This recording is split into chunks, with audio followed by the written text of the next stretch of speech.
Welcome to lecture 7. So we have been discussing symmetry elements and symmetry operations. So let us summarize what we have learned so far. So let us list down all the symmetry elements we have learned and corresponding symmetry operations, and if there are any special cases. So let's see symmetry elements. The first symmetry element is identity, followed by proper axis of rotation, which is symboled by Cn.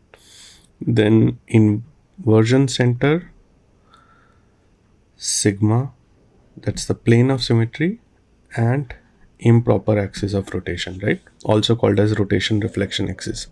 And the corresponding operations it will generate. So let's say number of operations. So E will generate only one operation. N order Cn axis will generate n operations. I will generate only one operation, sigma will generate only one operation, and Sn will generate n operations if n is even. We have seen that. And it will generate 2n operations if n is odd, right? Also, there were some special cases that we have seen. If Cn to the power n, this will be equal to E.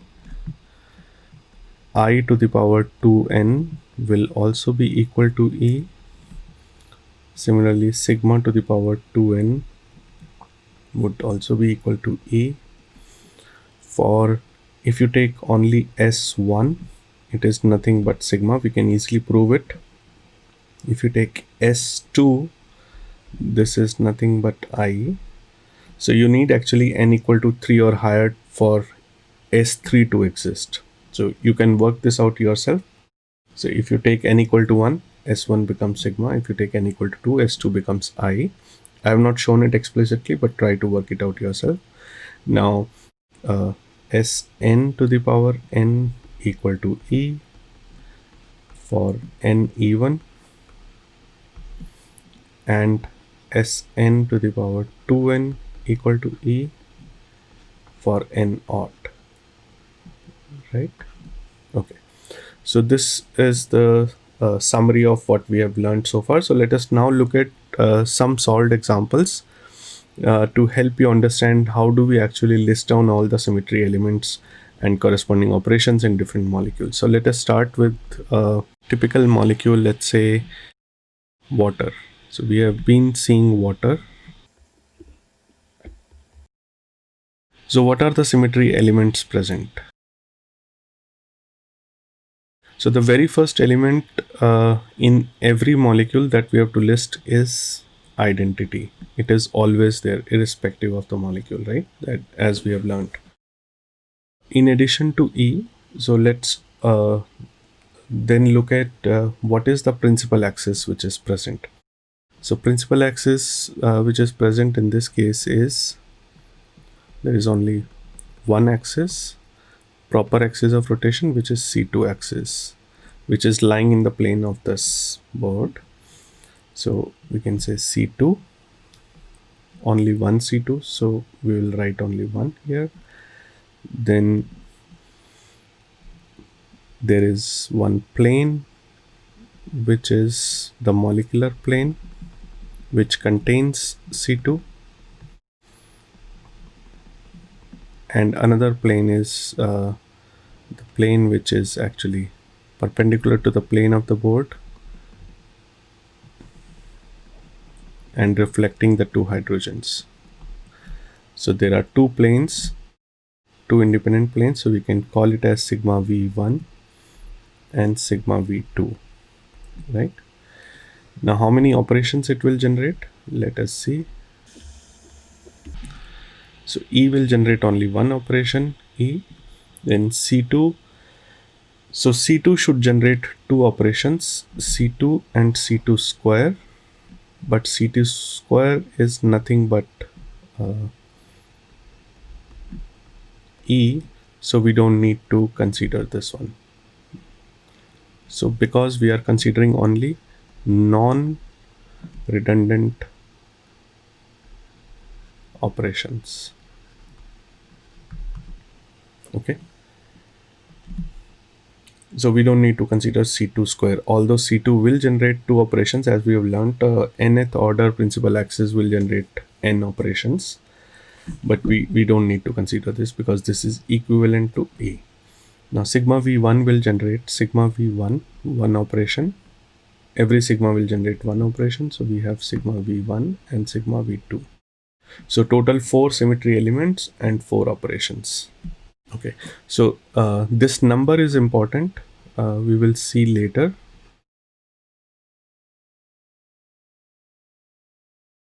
Four operations that are non-redundant. Okay, so this was an easy case. So let us go to little higher number of operations. Let us see. Let us look at tetrahedral molecule methane.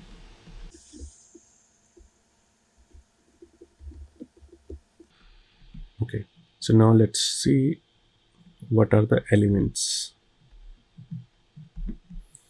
and then corresponding operations also we will list down. So first and foremost is always E. Now what is the principal axis of rotation here? So how many proper axes of rotations are present? So one is C3 axis, which is passing through CH bond. There are 4 such axes because there are 4 CH bonds, right? And another is C2 axis. So C2 axis is bisecting the HCH angle. We have seen this example before.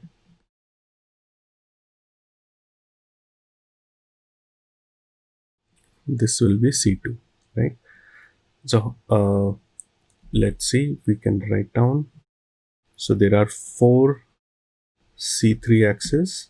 All are equivalent, so I'm writing them together. If there are non-equivalent C3 axes, then you will write C3, C3 prime, C3 double prime, and so on. But in this case, since all are equivalent C3 axes, because all CH bonds are equal, so that's why we are writing as 4C3. Now, how many C2s are present? So think about it. How many HCH bonds are there that are bisected? How many of such C2 axes will be there? So there will be 3 such C2 axes. So if we list them down by numbers, let's say 1, 2, 3, 4, it will be easier to see that for C2, let's say H1C, H4, then H1C, we have to take only non-redundant ones, H2, then H1C, H3, right? These are the only options which where the C2 will bisect. Okay, the let's say if we are taking H1CH4, H2CH3 will be covered in this, right? So it is bisecting H1CH4 as well as H2CH3 angle, right? Now similarly H1CH2, so this will be bisecting H3CH4 angle, and H1CH3 will be bisecting H2CH4 angle, and there are only 6 angles, 6 such angles in this tetrahedral molecule. So we have 3 C2s over here. Okay, so that's how we list them. Now what else do we have? Any ideas? So we will have S4 axis. So what is an S4 axis? S4 is combination of C4 into sigma, right? Sigma which is perpendicular. Okay, so can work it out, this operation, try to work it out, this operation yourself. Otherwise, we can discuss during the interaction session. How many such C4s will be present? If there are 3 C2s, there will be 3 S4s present. Okay. Then we also have sigmas present. In this case, these will be called as sigma Ds because these will be bisecting the H2C angles. And how many such sigma Ds are present? There will be 6 such sigma Ds. Okay, so let's also see where the sigmas are present. So let me draw this molecule over here again.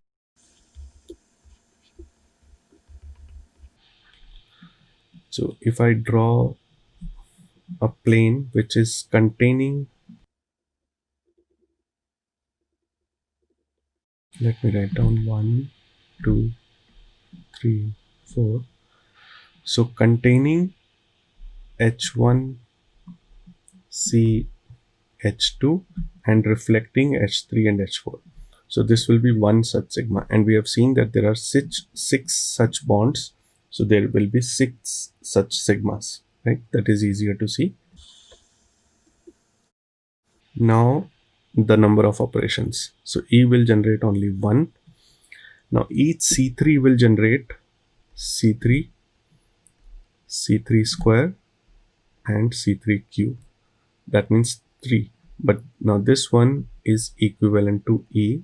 So we don't need to consider this one because E is already considered over here. So this is not required. So that means each of this C3 will generate 2 operations. So then we will have 8 such operations. 8 C3 operations. Okay. Now C2, each C2 will generate 2 operations, C2 and C2 square. Again, C2 square will be equal to E, so we don't need to consider this one. So that means there will be total 3 C2 operations. S4, we have seen that each S4 should generate N operations, right? Because N is even over here, so S4 should generate S4, S4 square, S4 cube, and S4 4. Now this will be equal to C4 into sigma. This will be equal to C4 square into sigma square, which is equal to C2. Okay, so this becomes non-redundant. This is not, because C2 is already covered over here. Then we have C4 cube sigma cube, which is C4 cube sigma. So again, this will be considered, and this is equal to E, right? So that means each S4 will generate 2 non-redundant operations. So that means we will write 2 S4s, and each sigma D will generate 1 operation. So we will have 6 sigma Ds. So these are the number of operations it is going to generate. So that means total operations will be here, 3 into 2, 6, right? Because we have, each will generate 2, so we have total 3 S4X's, so this will be 6. So 12 and 12, so 24 operations. Okay, so by now we should be able to identify where the symmetry element is located and how many symmetry operations it will generate. And this thing will come out only with practice, so you need to practice with a large number of molecules, otherwise this will never be very clear.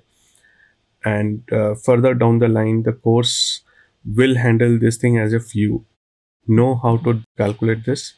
So you should better practice at this point itself how to identify what are the symmetry elements present, locate their positions onto the molecule, and generate operations and identify how many symmetry operations are there. So let us see one more, maybe a couple of more examples to confirm this. Now let's say the molecules which we have considered already. So BF3. Now again, what are the elements and the corresponding operations? So elements will be E, principal axis will be C3. Where is C3? C3 will be perpendicular to the plane of the board passing through boron atom. Then we have how many C3s are present? Only one. Then we have C2s. Where is the location of C2 now? C2 is located passing in the plane of the board and passing through BF bond, right? This is C2. How many such C2s are present? There are 3 such BF bonds, so there are 3 such axes, right? So we have 3 C2s. What else?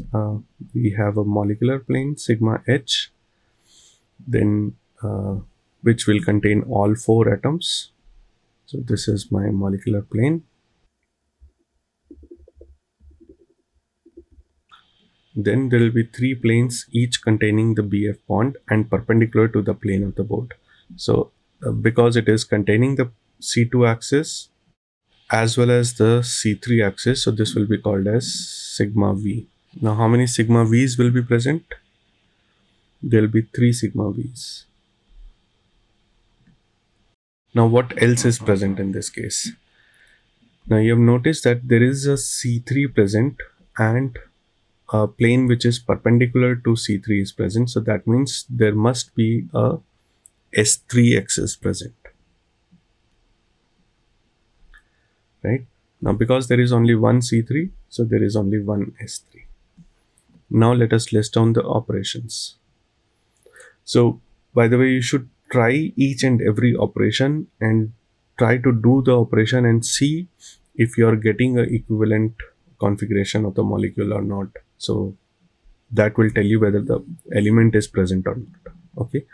So now the operations each C3 will generate 2 operations. We have seen that earlier. So 2 C3 operations. Each C2 will generate only one operation because the C2 square will be equal to E. So we will have 3 C2s. Then sigma H, each will generate 1. Each will generate 1. S3 square. So each S3 will generate 2 operations. So 2 S3. So now how many total operations we have? So we have 6, 7, 12. So 12 operations.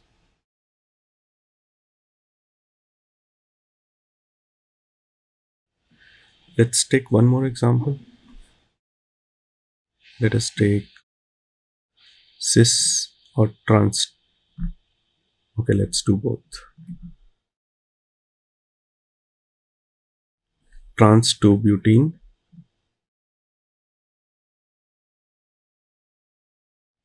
Now elements and operations. So elements will be E. What else will be present in this case? We will have a C2 axis. Where will be the C2 axis? C2 axis will be perpendicular to the plane of the board and passing through CC double bond. So if you do this C2 operation, this will go there and this will come here, right? So that will be the kind of rotation anti-clockwise. Actually it will be like this. C2 and only one C2 axis. Then we have I. In this case we will have I. So if you see here, This is the center of the molecule. So if you pass a line from one atom through the center of the molecule, you'll find the other atom. Similarly here, right? So you will have I, then we will have sigma H. So this is an easy case. Number of elements are very less in this, and the corresponding operations are E, C2, I, sigma H. So only 4 operations.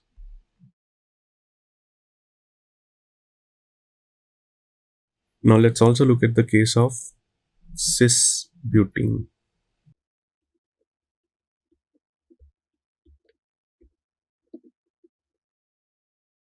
Now what are the elements and what are the operations? So yes, E is the first one. Then what else we have got? We will have a C2 axis now. Where is the C2 axis? What is the location? C2 will be lying in the plane now, unlike this. So this is the C2 rotation. So CH3 will be moved to this CH3, H will be moved to this H. So this is my C2 axis. What else have we got? We will have 2 sigma V's, sigma V1. So this is the case like water molecule. So one will be the molecular plane like this. This is sigma V1, and the other one is plane perpendicular to the plane of the board but containing C2 axis, right? So it will be like this. Okay. So both the planes are perpendicular to each other, and each of this will generate only one operation.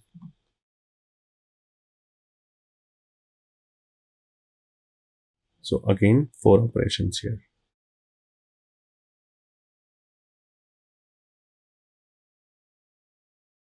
Okay. So with this, let us, I'll give you some home exercise so that you are comfortable with identifying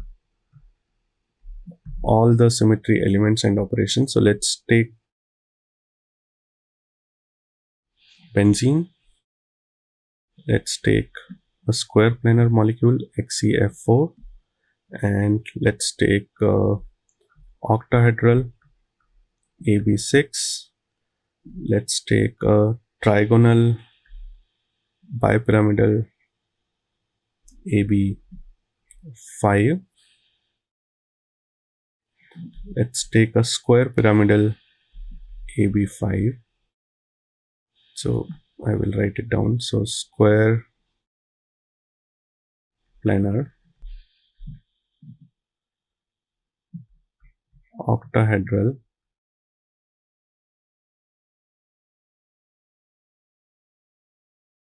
trigonal bipyramidal